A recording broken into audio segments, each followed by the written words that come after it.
अस्सलाम वालेकुम।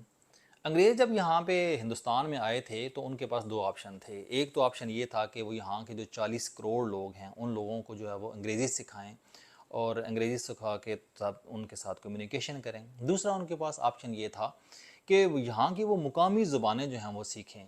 वो जो 1-2 ज़ुबानें अहम थीं, वो ज़ुबानें सीखें और फिर यहाँ के जो लोग हैं उनके साथ वो कम्युनिकेट करें।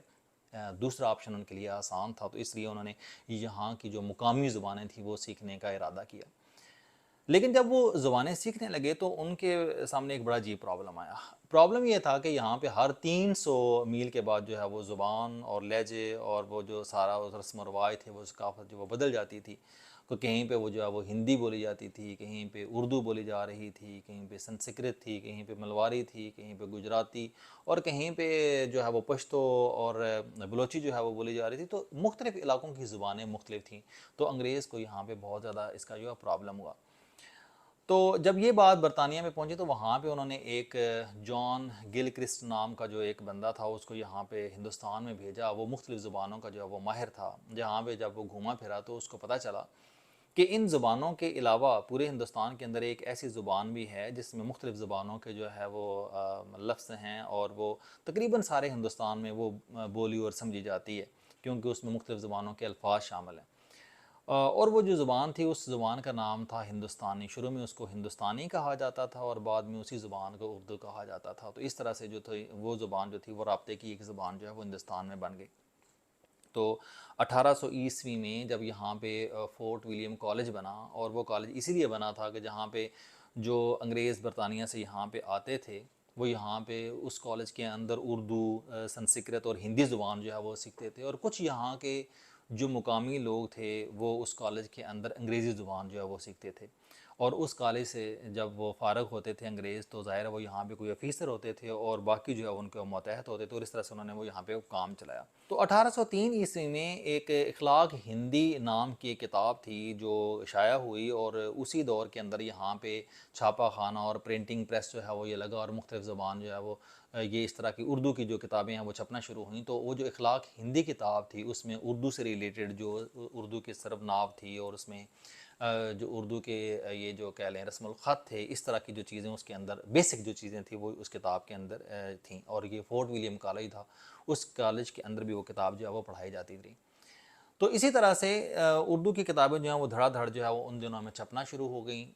तो 1825 ईस्वी में एक किताब जो थी वो शेख साले मोहम्मद नामी एक मुसन्नफ़ थे, उन्होंने किताब लिखी थी और इस किताब का नाम था जामिअतुल हकायात।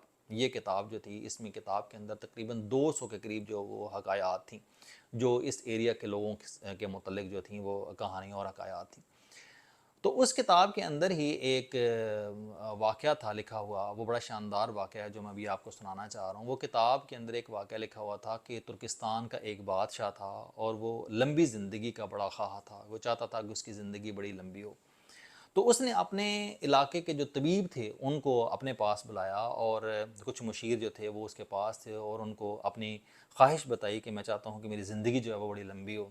ज़ाहिर उसकी ज़िंदगी लंबी होती तो तभी उसका इक़्तिदार भी लंबा होता, तो इसलिए वो ज़िंदगी भी लंबी चाहता था। तो उसके जो तबीब थे उन्होंने बताया कि हिंदुस्तान के मखसूस इलाके में कहीं पे आप जाएँ तो वहाँ पे कुछ इस तरह की जड़ी बूटियाँ मिलती हैं। अगर वो जड़ी बूटियाँ मिल जाएँ उससे हम एक दवा जो है वो तैयार करें, अगर दवा वो आप खाएँगे तो आपकी ज़िंदगी बड़ी लंबी हो जाएगी। तो वो जो बादशाह था उसने फ़ौरन 10 लोगों का एक वफ़्द बनाया जिसमें कुछ उसके मुशीर थे और कुछ वो तबीब थे, और उनको हिंदुस्तान भेज दिया। जब वो हिंदुस्तान में पहुँचे तो उस इलाके का जो राजा था उस राजे के पास गए, और उन्होंने उस राजा को वो जो तुर्किस्तान का बादशाह था उसका पैगाम पहुँचाया कि आपके इलाके के अंदर हमें कुछ जड़ी बूटियाँ चाहिए। तो उसने ये पूछा कि वो जड़ी बूटियाँ क्यों चाहिए। तो उन्होंने ये कहा कि असल में वो जो जड़ी बूटियाँ जो हैं जब हम उनसे दवा तैयार करेंगे तो उससे जो खाएगा तो उसकी ज़िंदगी जो है बड़ी लंबी हो जाएगी। तो राजा ने कहका लगाया। कहका लगाने के बाद अपने सिपाहियों को हुक्म दिया कि फ़ौरन इन 10 लोगों को पकड़ो और एक पहाड़ के ऊपर ले जाओ और इनको बांध दो। और राजा जो वो खुद भी उनके साथ चला गया। अब जब वो पहाड़ के ऊपर उनको लेके गया और उन 10 लोगों को एक खेमे के अंदर जो है वो उन्होंने बंद कर दिया, और ये कहा राजा ने कि जब तक ये पहाड़ जो है वो यहाँ से हिलता नहीं है, ये तबाह नहीं होता, उस वक्त तक इनको यहाँ पे पकड़ रखो। दूसरे लफ्ज़ों में मकसद ये था कि इनको हमेशा हमेशा के लिए यहाँ पे रहने दो, यहीं पे ये मर खप जाएं। राजा ये कहकर वापस आ गया। और अपने चंद जो सिपाही थे उसने वहाँ पे ड्यूटी के ऊपर वहाँ पे रख दी। अब जब वो 10 लोग वहाँ पे थे, जिसमें वो तबीब भी थे और वो जो वफ़द के बाकी लोग भी थे, तो उनके पास जो है वो सवाए इस चीज़ के कि वो मौत का इंतज़ार करते रहे, और तो कोई उनके पास ऑप्शन ही नहीं था। अब वहाँ पे क्या किया उन्होंने कि उसी वक्त वो सजदे में गिर गए और उसी वक्त जो है वो ये दुआएं करने लगे कि ये पहाड़ जल्दी से जल्दी जो है वो तबाह व बर्बाद हो जाए। अब ज़ाहिर है वो वहाँ पे और तो कोई उनके पास ऑप्शन ही नहीं था। वो वहाँ पे वो जो अपनी इबादत थे वो इबादत करते, नमाज पढ़ते, वज़ू करते और फिर सजदे में गिरे रहते, और फिर इनके अलावा उनके पे कोई एक्टिविटी और नहीं थी। तो खुदा का करना ये हुआ कि कुछ अरसे के बाद वो जो पहाड़ है वो वाकई बड़ा लर्जा, और वो पहाड़ के ऊपर जो पत्थर वो गिरना शुरू हुए और हर तरफ जो है वो अफरा तफरी मच गई। तो वो भी वहाँ से भागे, वो सारे के सारे जो सिपाही थे, तो इनको भी मौका मिल गया और ये भी वहाँ से भागे।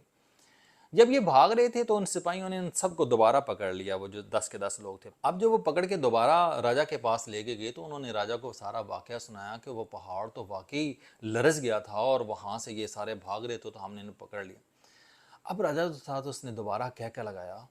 तो कहका लगाने के बाद वो जो 10 लोग थे उनको उन्होंने कहा कि आप जाओ और अपने बादशाह को ये कहो कि सोचो कि 10 लोगों की बदुआ जो थी, आप 10 लोगों की बदुआ, वो पहाड़ को एक जगह पे रहने उसने नहीं दिया और उसको उसने रेजा रेजा कर दिया। तो इस तरह से 10 लोगों की जो बदुआ होती है वो किसी भी इंसान को तबाह कर सकती है। जिस तरह से ये बदुआएं तबाह कर सकती हैं, इसी तरह से जो दुआएं होती हैं वो भी इंसान को बड़ा लंबा इक़्तिदार और बड़ी लंबी ज़िंदगी जो है वो देती हैं।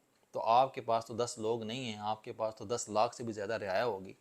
तो अपनी रियाया के लिए आप अच्छे काम करो तो उनकी जो दुआएं होंगी वो तुम्हें लंबी ज़िंदगी देंगी। ये जड़ी बूटियाँ लंबी ज़िंदगी नहीं देती। ये हकायत जो थी उस किताब के अंदर लिखी हुई थी, बड़ी शानदार हकायत थी।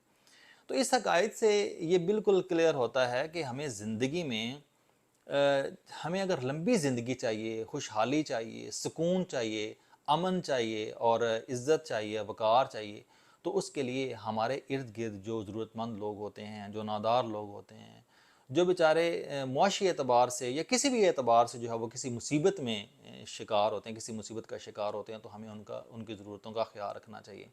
क्योंकि जब किसी ज़रूरतमंद की ज़रूरत को पूरा किया जाता है तो यकीन जाने उसके दिल से जब दुआ निकलती है तो वो किसी भी इंसान को बुलंद मुकाम के ऊपर पहुंचा देती है। तो हमें बुलंद मुकाम जो है, हम हर इंसान की ये ख्वाहिश होती है कि उसको एक ऊंचा मुकाम मिले और उसको हमेशा सेहतमंद ज़िंदगी मिले और हमेशा खुशहाली मिले, हमेशा खुशी मिले। तो इस खुशी का, इस खुशहाली का, इस सेहतमंदी का ताल्लुक आप यकीन जाने हमारे इर्द गिर्द जो हम ज़रूरतमंद लोग होते हैं उनके साथ जुड़ा हुआ होता है। अगर हम उनकी ज़रूरतों का ख्याल रखें तो यकीन जाने अल्लाह पाक हमें बहुत ज़्यादा नवाजता है और हमें बहुत बुलंद मर्तबा अता करता है। ये एक छोटी सी हकायत थी जो मैंने आपके सामने रखी। उम्मीद है कि आपको ये हकायत अच्छी लगी होगी। आपका बहुत शुक्रिया।